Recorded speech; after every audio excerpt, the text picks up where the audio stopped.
bahwa Ba'alawi itu sahih nasabnya, saya tetap menolak.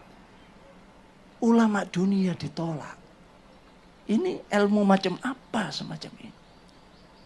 Bukan ajaran kita semacam itu. Lah sekarang PCPCNU itu dimasuki, terutama di Solo Raya itu sudah kena. Nanti akan saya usahakan supaya dibenahi itu PCNU yang sudah mulai menolak ini wirid yang sering kita baca, Rabitul Haddad dan semua.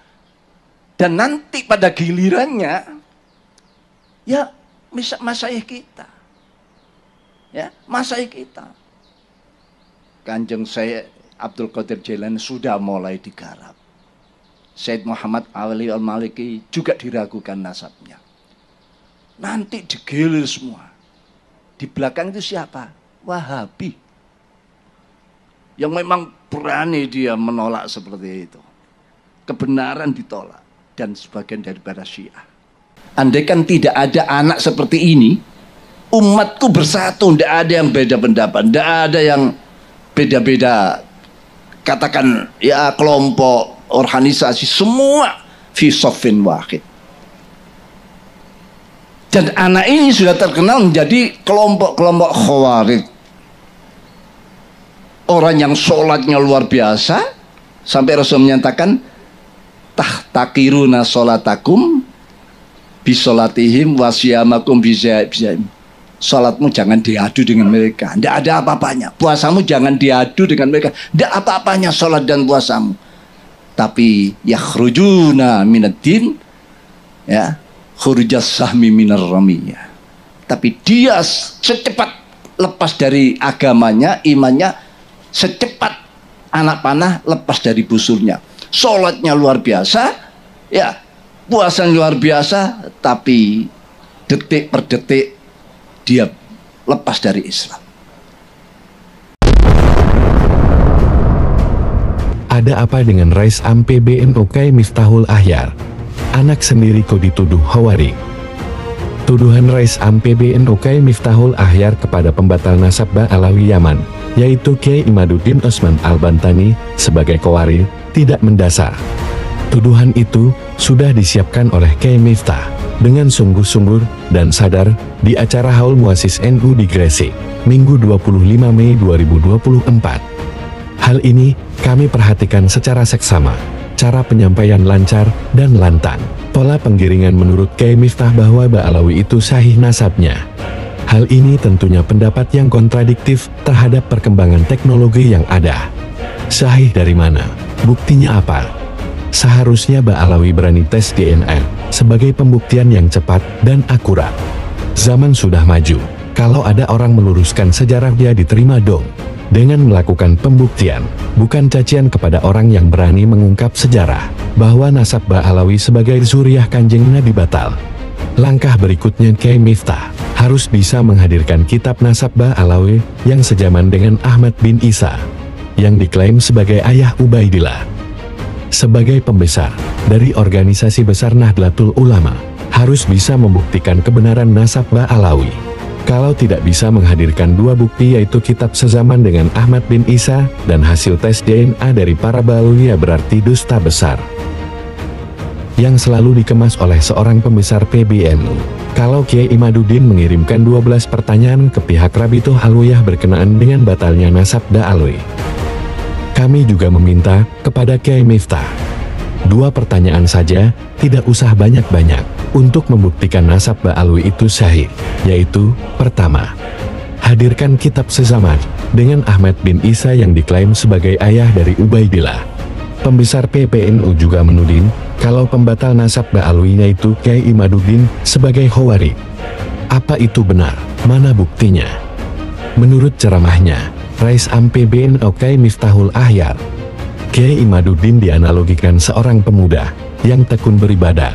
Kalau siang puasa tidak pernah berhenti, kalau malam ibadahnya khusyuk, tapi di wajahnya ada stempel setan. Dari ceramah tersebut, bisa dirangkum sebagai berikut: di wajah anak ini ada stempel setan.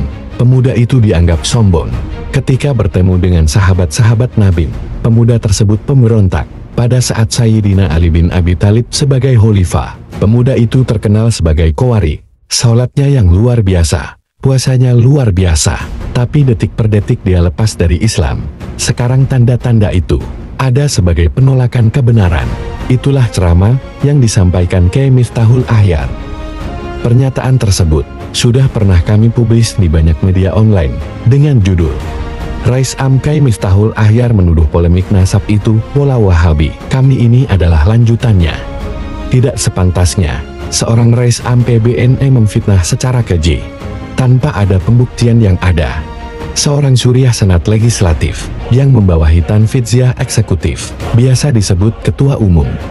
Jadi Rais M merupakan kedudukan pimpinan tertinggi dan membawahi ketua umum Suriah. Atau Rais Am merupakan dewan pengarah, pembina dan pengawas pelaksanaan keputusan-keputusan organisasi NU, memiliki wewenang dan tugas yang termaktub di dalam anggaran rumah tangga RTNU. Bab 18 pasal 58 ayat 1. Ada 5 wewenang Rais Am. Pertama, mengendalikan pelaksanaan kebijakan umum organisasi. Kedua, mewakili PBNU, baik keluar maupun ke dalam yang menyangkut urusan keagamaan, baik dalam bentuk konsultasi, koordinasi maupun informasi. Ketiga, bersama Ketua Umum, untuk mewakili NU, melakukan tindakan pengalihan, tukar-menukar, penjaminan atas dasar benda bergerak atau tidak yang dikuasai NU. Keempat, bersama Ketua Umum, menandatangani keputusan-keputusan strategis PBNU.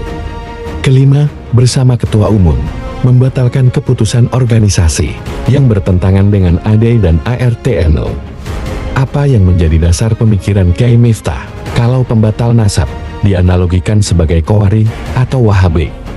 Kiai Miftah kayaknya sudah lupa dengan anaknya sendiri. Ingat sampai saat ini, Kiai Imaduddin Utsman Al-Bantani menjadi Ketua Rabita Ma'had Islamiyah RNIPWNU Banten.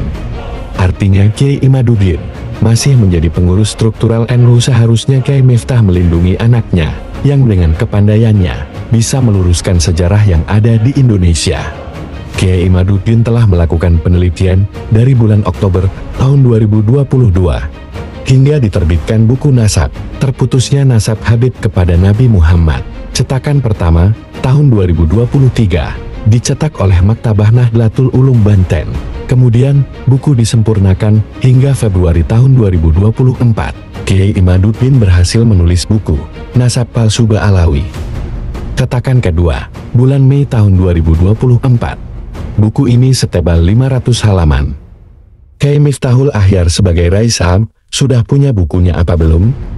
Atau punya tulisan Kiai Imaduddin dalam bentuk PDF? Tolong dibaca dulu, sebelum menuduh Kiai Imaduddin sebagai Khawari. Anak sendiri kok dituduh sebagai Khawari? Ada apa dengan Kiai Miftah? Apakah sebelum memberikan ceramah di Haul Muassis NU di Gresik, sudah di briefing dulu oleh para habaib? Nanti tolong sampaikan, kalau pembatal nasab itu pola yang dilakukan Wahabi, atau kelompok Khawari. Atau memang dari Kiai Miftah sendiri yang sudah terlanjur candu kepada kaum Ba'alawi. Kalau terlanjur candu terhadap Ba'alawi dan benci terhadap anak sendiri ya sudah. Kiai Miftah fokus saja membesarkan organisasi RA, tidak usah lagi menjadi Rais Am. Mundur saja Kiai, karena seorang suriah PBNU harus mampu sebagai pengarah, pembina dan pengawas pelaksanaan PBNU. Karena seorang suriah PBNU harus mampu sebagai pengarah, pembina dan pengawas pelaksanaan PBNU. Seharusnya Kiai Miftah itu memanggil Kiai Imaduddin duduk bersama di PBNU untuk berdiskusi dengan semua pengurus struktural PBNU beserta jajarannya dalam membahas batalnya nasab Ba'alawi. Jangan terus menuduh kalau Kiai Imaduddin itu dianalogikan sebagai Khawari atau Wahabi. Lihat saja video ceramah Kiai Miftah yang viral di platform media sosial. Para grassroots NU yaitu masyarakat akar rumput bisa melihat, berkomentar, dan menganalisa bahwa Kiai Miftah lebih memilih klan Ba'alawi yang notabene orang lain dan menuduh anak sendiri sebagai Khawari. Pernyataan Kiai Miftah malah memperkeruh suasana karena pernyataan ini digunakan oleh para Habib-Habiban dan Muhibbin untuk menyerang Kiai Imaduddin Utsman dan orang-orang yang sepakat dengan batalnya nasab. Kalau pernyataan Kiai Miftah tidak dicabut, berarti Kiai Miftah membenturkan antar pengurus NU. Masa pengurus NU digambarkan sebagai seorang Wahabi yang selama ini memusuhi NU sendiri. Hati-hati Kiai Miftah, jangan gegabah, dan ini justru berbahaya. Para grassroots NU akan berbalik menyerang Rais Am. Lihat saja nanti akan banyak para Nahdliyin menolak pernyataan Kiai Miftah. Di YouTube saja sudah banyak yang menghujat Kiai Miftah. Juga di tempat acara haul para muasis NU di Gresik, mereka tertunduk malu mendengar ceramah Kiai Miftah. Kemungkinan besar para muasis NU juga menangis di alam kubur. Kok ada bapak yang menuduh anak sendiri sebagai kowari? Semoga polemik ini segera berakhir. Kiai Miftah mencabut pernyataan bahwa pola pembatalan nasab Bahlui dianggap sebagai Wahabi atau kowari. Kepada warga Nahdliyin yang cerdas dan waras, jangan lelah mengingatkan Rais Am PBNU Kiai Miftahul Ahyar. Kita semua butuh kekuatan dan keberanian untuk mengangkat pikiran besar terhadap orang yang berposisi sebagai pembesar. Semoga Kiai Miftah membaca, melihat video ini dan mendengarnya. Jazakallah khairan katsiran. Santri Lasnu, militan untuk Negara Kesatuan Republik Indonesia. Assalamualaikum warahmatullahi wabarakatuh. Rahayu, salam Pancasila, merdeka.